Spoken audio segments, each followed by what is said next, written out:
CNBC आवाज पर आप देख रहे हैं खास मुलाकात, और खास मुलाकात हमारी हो रही है वेदांता ग्रुप के चेयरमैन अनिल अग्रवाल जी से। इस वक्त सरकार का जो एजेंडा चल रहा है उसमें जो स्टेक होल्डर्स हैं, यानी कि जो बिजनेस लीडर्स हैं, वो कैसे उसको देखते हैं और कैसे रिस्पॉन्ड करने जा रहे हैं देश के इकोनॉमिक ग्रोथ की कहानी को आगे बढ़ाने के लिए, इसको समझने के लिए बड़ा अच्छा मौका है, क्योंकि ठीक बजट के पहले आपसे बातचीत का मौका मिला है। वक्त निकालने के लिए आपका बहुत शुक्रिया सर। बहुत बहुत धन्यवाद। तो सबसे पहला सवाल तो यही होगा कि मोदी जी की सरकार को 9 महीने हो गए हैं।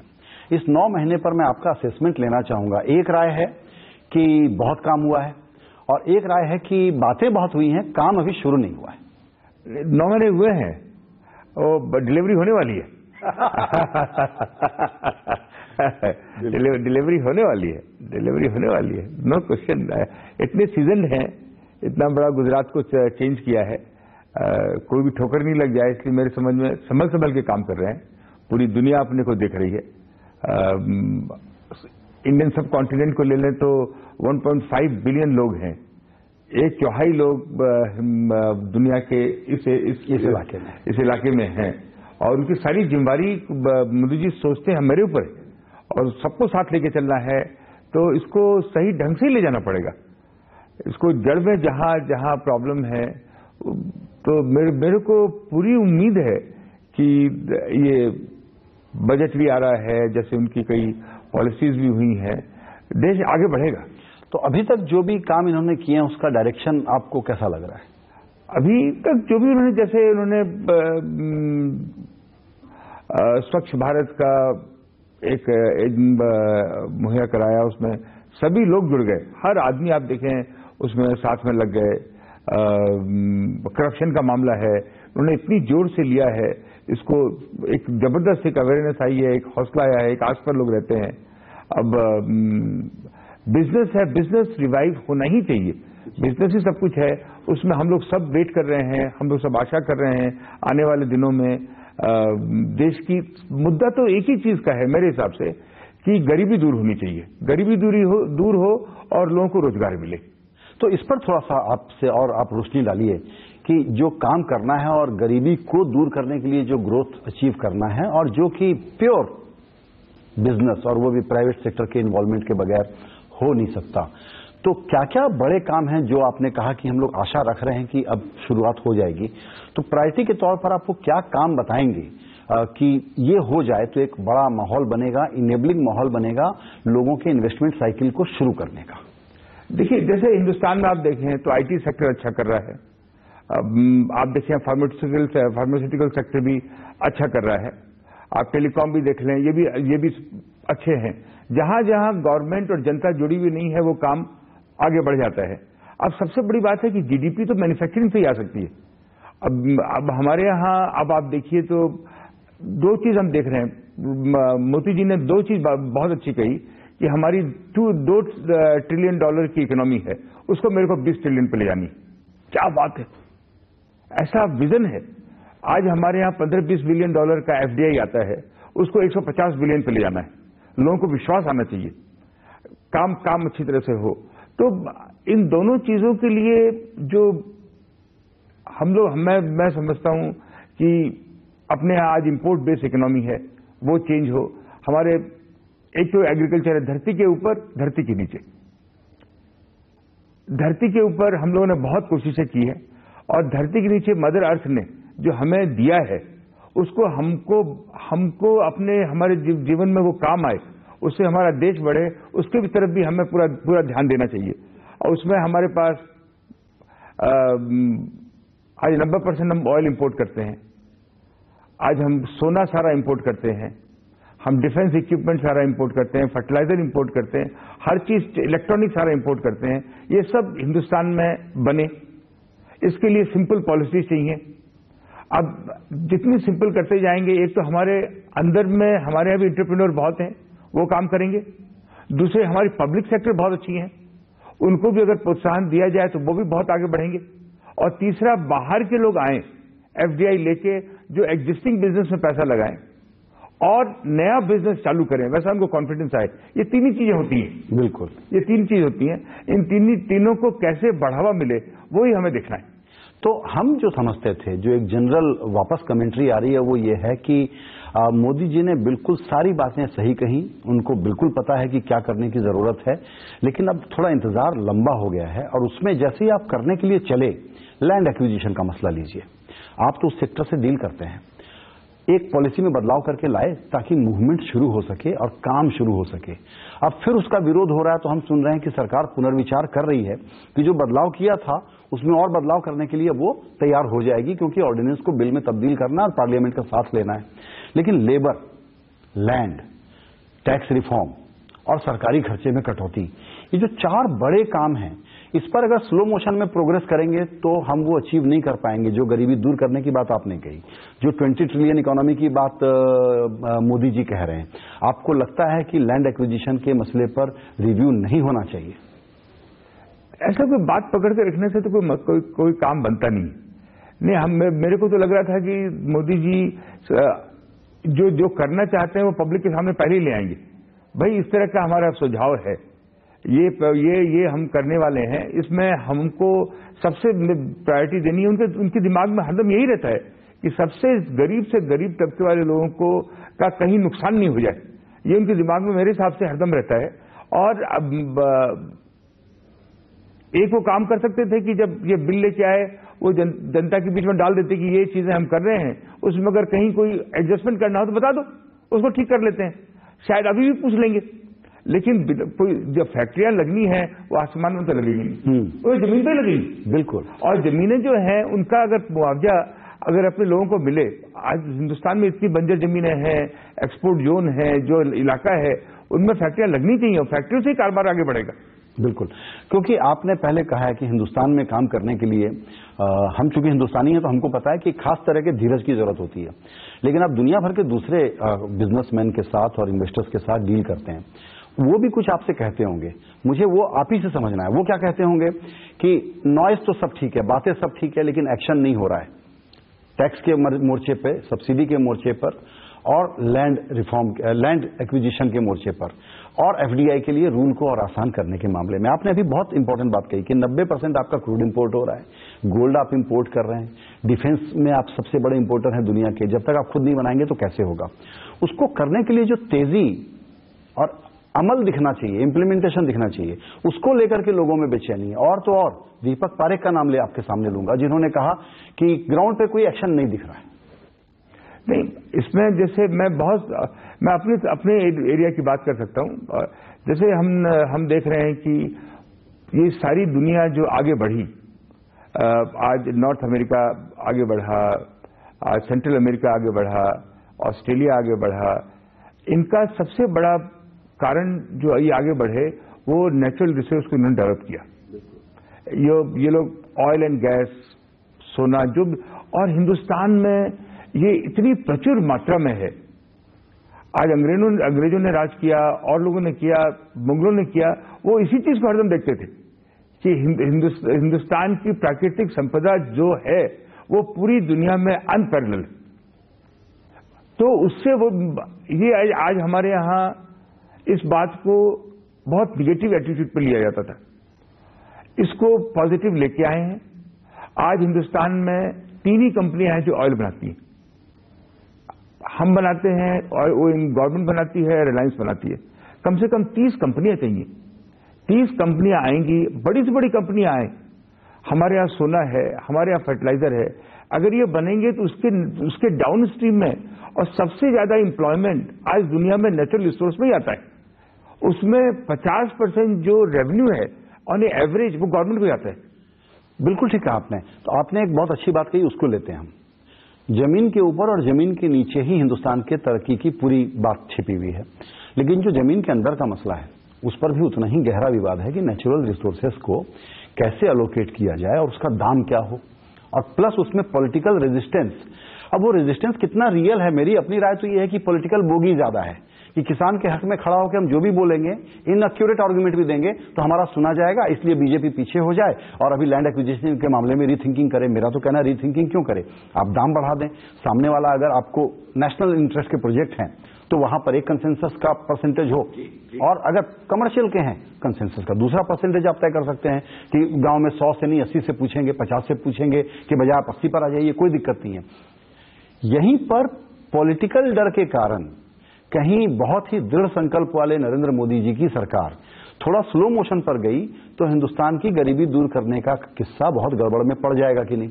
नहीं, ये बहुत छोटा सा मामला है, क्योंकि किसान खुद चाहते हैं कि उनकी जमीन ली जाए, कि जो एक्स्ट्रा जमीन पड़ी है, जो आजकल के दाम हो गए हैं, जो कॉन्शियसनेस हो गई है, उसी से काम होगा। आज किसी तरह भी जबरन आप किसी की जमीन ले नहीं सकते हैं, कोई कुछ भी कहे। उसके बाद अपने जो नेचुरल रिसोर्स हैं उनमें तो जहां पे पूरी दुनिया में है, पूरी दुनिया में। आज मैं आपको एग्जांपल देता हूं अमेरिका का। आप एक अमेरिका का एग्जांपल देखिए, उसने अपनी कंट्री में जो शेल गैस ने डेवलप किया, उसने पूरे अमेरिका में जिसके पास भी पैचेस थे उनको बोला तुम उत्पादन करो, वो जगह तुम्हारी है। इतना जबरदस्त काम हो गया ओबामा के टाइम में। उन्होंने इन्वायरमेंटल जो नॉर्म्स थे उनको लूज किया, लोगों को पैसा कमाने दिया। आप जैसे जैसे पैसा कमाने देंगे, आज इससे सेल्फ सफिशिएंट हो गया। हम लोगों को हिंदुस्तान में हजारों मुद्दे हैं, हजारों मुद्दे सब तो आप कर नहीं सकते। प्रायोरिटी में 5-4 मुद्दे लेने पड़ेंगे, और 5-4 मुद्दे ही लेके उनसे आगे बढ़ना पड़ेगा। और सबसे बड़ा मुद्दा है गरीबी दूर करने का, रोजगार दिलाने का। वो एक सबसे बड़ा मुद्दा इससे खत्म हो सकता है, जिसमें कि देश की प्रॉस्पेरिटी बढ़े। सिंपल तरीके से हम लोग जो हमारे नेचुरल रिसोर्स हैं उनको टैप करें with the most sustainable manner. और दूसरा, पब्लिक सेक्टर को आपको सपोर्ट करना पड़ेगा, क्योंकि पब्लिक सेक्टर हमारी रीढ़ की हड्डी है। गवर्नमेंट को रीस्टार्ट करना है तो आज देखिए हिंदुस्तान में जितने स्टैंडर्ड प्रोजेक्ट हैं, आप देखिए पावर बंद पड़ा हुआ है, स्टील बंद पड़ा हुआ है, मेट्रो सारे प्रोजेक्ट बंद पड़े हुए हैं, इंफ्रास्ट्रक्चर बंद पड़ा हुआ है, नरेगा स्कीम है, एजुकेशन स्कीम है, जो भी पाइपलाइन में प्रोजेक्ट हैं, खाली आंख को पट्टी बांधिए, सामने वाले को देखिए मत क्या कौन है, आप उसको बोलिए ये सारे प्रोजेक्ट चालू होने चाहिए। इसी से जीडीपी बढ़ जाएगा आपका, इसी से एम्प्लॉयमेंट बढ़ जाएगा। दूसरे नए प्रोजेक्ट जो चालू होने हैं, पब्लिक सेक्टर को आपको इन्वॉल्व करना ही पड़ेगा। बिल्कुल। तो आपने एक बहुत इंपॉर्टेंट बात कही है, दरअसल उससे ही बजट का सवाल निकल के आ सकता है, क्योंकि आपने बैकग्राउंड बता दिया उसका कि ये बजट इस ग्रोथ के कमिटमेंट को आगे बढ़ाए। उसके लिए आप बेयर मिनिमम एक्सपेक्टेशन भी पूछूं तो क्या समझते हैं कि इस बार जरूर करना चाहिए, क्योंकि इन्वेस्टमेंट का चक्र बिना पब्लिक इन्वेस्टमेंट के पूरा होगा नहीं। डोमेस्टिक इन्वेस्टर तब करेगा जब पहले पब्लिक इन्वेस्टमेंट इंफ्रास्ट्रक्चर में होता हुआ दिखलाई पड़ जाए। तो क्या ये असेसमेंट सही है कि इस बार बहुत बड़ा पब्लिक इन्वेस्टमेंट आना चाहिए, लेकिन सुनते हैं कि शायद नहीं आने वाला है? नहीं, ये पब्लिक सेक्टर को आपको फ्री करना पड़ेगा। हम इनके पब्लिक सेक्टर के सीईओ को पीठ पे हाथ रखना ही पड़ेगा, इनको आगे बढ़ाना पड़ेगा। इनके पास 2.5-3 लाख करोड़ है इन्वेस्ट करने के लिए। प्लस ये अगर आप अच्छे प्रोफेशनल लेके आइए, इनको अगर आपको डायल्यूट करना है, पीपीए सारा हिंदुस्तान में सब जगह पीपीए की बात हो रही है। ये कंपनियां ये बाजार में जाके पीपीए करें, पार्टनर लेके आए। ये अपने उनको डायल्यूट शेयर करना है 40%, 50%, 60%, ऐसा जरूर देखें। मेरी इच्छा पर्सनली ये नहीं है कि ज्यादा प्राइवेटाइजेशन इंडिविजुअल हैंड में एसेट्स जाएं, ये कॉर्पोरेशन बनी रहे, ये मेरी बहुत इच्छा है। 20%, 25% प्राइवेट सेक्टर में काम हो, 80% कॉर्पोरेशन बने। आज देखिए ना, एलएनटी चल रही है, आईसीआईसीआई चल रही है, एचडीएफसी चल रही है, ये सारी कंपनियां बेस्ट से बेस्ट चल रही है। Best example. तब अगर ये एग्जाम्पल है तो हमारे पास जो पब्लिक सेक्टर है, इसको भी why they should report to the government.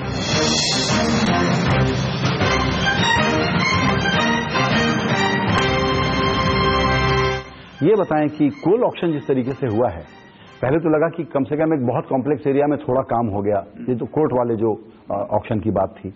कुछ लोगों का कहना है कि जिस भाव पे हुआ है उसमें बिजली महंगी हो जाएगी और शायद अभी का करंट बिजनेस मॉडल जो भी इन्होंने बनाया होगा कंपनियों ने, वो वायबल नहीं रहेगा। आपकी क्या राय है? देखिए, बिजली तो सस्ती होनी ही है, इसमें कोई दो राय नहीं है। काम को नेचुरल तरीके से होना चाहिए। आप इधर सब्सिडी कोयले में दे दो, फिर उधर टैक्स लगा दो, फिर इससे अच्छा है कि आपके पास कैश गवर्नमेंट के पास आता है, आपके कॉफर में पैसे रहते हैं, उसके बाद गवर्नमेंट डिसाइड करती है बिजली सस्ती होगी, और उनको अगर और सस्ती करनी है उनके पास इतने कॉफर बनेंगे जिससे कि वो उसको सब्सिडाइज कर सकते हैं डायरेक्ट। लेकिन किसी चीज को एलोकेशन करके दे देना, फ्री में दे देना, ये तो ये बात नहीं हो सकती। अब आपके मेन सेक्टर पे बात करते हैं, केन एनर्जी के कॉन्टेक्स्ट में, कि जिस तरह से क्रूड के प्राइस गिरे हैं और उससे इंडिया के खजाने को तो अभी फायदा हो गया है, लेकिन आपके बिजनेस पर इसका क्या इम्पैक्ट है? कुछ एडवर्स इम्पैक्ट देखते हैं? जी, हमारे तेल के दाम गिरे हैं, उससे हमारी प्रॉफिटेबिलिटी में बहुत फर्क पड़ा है। लेकिन केन जो है दुनिया में सबसे सस्ता तेल बनाता है लोगों को, और सबसे बढ़िया तेल बनाता है। और आपको विश्वास होगा, आपको आइडिया है कि अगर हम 100 रुपए का तेल बेचते हैं तो 83 रुपीज गवर्नमेंट को जाता है। हमने लास्ट ईयर 35,000 करोड़ रुपया गवर्नमेंट को दिया है, जो उनके बजट में नहीं था। तो केन जो है एक ऐसी चीज है कि हमने लेने के बाद इसका प्रोडक्शन डबल किया। इसकी जो भी चीजें हमने ली, ऊपर वाले की बहुत कृपा रही है कि हमने चाहे हिंदुस्तान जिंक ली, चाहे एल्यूमिनियम की कंपनी ली, चाहे हमने आयरन ओर की कंपनी ली, चाहे ऑयल कंपनी ली, हर कंपनियों के प्रोडक्शन को 5-5 गुना बढ़ाया है। हम गवर्नेंस पे बहुत ज्यादा ध्यान रखते हैं, सिंप्लीफाई करते हैं अपने सिस्टम को। केन में आने वाले दिनों में हमने एक ही बात कही है, ये केन जो है everybody is going to die, we will die the last. तो अभी जो सरकार से जितनी बातें सुन रहे हैं, उसमें जो काम कर रहे हैं उसमें एक्सपांशन के नाते या नया काम करने के नाते आपका किस सेक्टर में ध्यान है? हमारे 5 सेक्टर हैं, aluminium, copper, zinc, iron ore, oil and gas, coal अभी करेंगे। 6 सेक्टर में हम लोग इसको, आज हम एकदम सबसे लोएस्ट लेवल पर हैं। इस सब में हम 3 गुना 4 गुना प्रोडक्शन बढ़ा सकते हैं। गवर्नमेंट की जीडीपी, अगर आज के दिन भी मेरा सारा प्रोडक्शन 40% कैपेसिटी पे चल रहा है। अगर गवर्नमेंट से हम बात कर रहे हैं, गवर्नमेंट को जितने हमारे रिफॉर्म होते जाएंगे, अगर 100% पे इसको चलाएं तो हमारा जीडीपी 1% से ज्यादा जीडीपी आ सकता है। आगे आने वाले दिनों में इन सभी सेक्टरों में हम एक्सपेंशन करेंगे, काम को आगे बढ़ाएंगे। अच्छा, 2 सवाल हम लोगों से शेयर बाजार के कॉन्टेक्स्ट से लगातार लोग जानना चाहते हैं, हमारे दर्शक। एक तो वही हिंदुस्तान जिंक में जो रेजिडुअल स्टेक है वो क्यों नहीं बेच दें? क्यों कहाँ रुका हुआ आपको लगता होगा? हाँ, ये देखिए कि इतना ओपन टेंडर था, सारी दुनिया के लोगों ने भागीदारी ली थी। हमने जो टेंडर लिया उस समय उनके पास 29% रह गया था। 29% की कॉस्ट उस समय 500 करोड़ रुपए थी। 500 करोड़ से हमने उसको 10 गुना प्रोडक्शन बढ़ा के उसकी वैल्यू 20,000 करोड़ से ज्यादा हो गई। कॉन्ट्रैक्ट में था कि आपको 2 बार में ये शेयर हम दे देंगे, एक बार में उन्होंने दे दिया, दूसरे बार में रखे हुए हैं। हम तो कंपनी चला ही रहे हैं। ये बिजनेस फ्रेंडली होके साथ में बैठ के काम करें, अप्रिशिएट करें। जब भी वो बोलेंगे कि हमको शेयर बेचने हैं, हम तैयार हैं। कोई एक्सपेक्टेशन है कब तक हो जाए ऐसा कुछ लाइन? हर महीने 2 महीने पे वो लोग हमको सामने से बताते हैं कि हमें इसको बेचना है, अब रुपया तैयार रखिए। हम रुपया तैयार रखते हैं, तैयारी करते हैं, फिर वो कहीं न कहीं बात रह जाती है। तो जब भी इसकी बात उठेगी उस समय हम देखेंगे। इसी बीच में हम देख रहे हैं कि और भी कोई हम करें जो सब कंपनियों को एक साथ कर दें, देखें कई चीजें हम देख रहे हैं। ये बिल्कुल कि साथ करने वाला थोड़ा और अगर आप बता सकें, क्योंकि एक हमने ये भी सुना कि आप इसको हिंदुस्तान जिंक को डीलिस्ट करके सेसा स्टरलाइट में अगर मर्ज कर दें, फिर कैश निकले जिससे डेट रिटायर कर दें, ऐसा भी कुछ है एजेंडा पे? ये हमारा कभी डीलिस्ट करने का कोई ऐसी मंशा नहीं है, लेकिन ये जरूर है कि पूरी दुनिया में डाइवर्सिफाइड नेचुरल रिसोर्स कंपनियां हैं। ऑस्ट्रेलिया से BHP है, अफ्रीका से एंग्लो अमेरिका है। हमको हमारा एक विजन है कि हिंदुस्तान से एक नेचुरल रिसोर्स की कंपनी निकले जो ऑयल भी बनाती हो, मतलब जो कंपनियां मिला दें का मतलब है कि आगे चल के आपके ग्रुप में कुछ कंपनियों का और एक जगह आना और कंसोलिडेशन हम देखेंगे। वो एक फायदेमंद सबको हो सकता है, उसको हम देख रहे हैं, गवर्नमेंट से भी बात कर रहे हैं। अभी उसमें कोई निर्णय नहीं हुआ है, लेकिन इस दिशा में काम हो तो अच्छा लगेगा। बिल्कुल। एक सवाल जो थोड़ा सा लोगों अभी चर्चा में या सुर्खियों में है, वो है कि कॉर्पोरेट स्पियोनाज का एक मसला आया जिसमें दिल्ली पुलिस ने केस किया। उसमें आपके केन साइड वाली जो कंपनी है उसका एक कर्मचारी पकड़ा गया है। तो सरकार जिस तरीके से इस मामले को हैंडल कर रही है, लगता है कि गंभीरता से ले रही है। इसको आपने कैसे देखा और क्या कमेंट है आपका, कैसे हैंडल कर रहे हैं? मेरे लिए हाईएस्ट प्रायोरिटी हमारी इंटीग्रिटी है और हमारे गवर्नेंस है। हम पूरा उसके साथ में है। किसी भी चीज में हमारे यहाँ कहीं कोई भी ट्रांसपेरेंट बात है। जो भी चीज है हम कॉर्पोरेट कर रहे हैं, जो भी चीज है हम उनके पास है।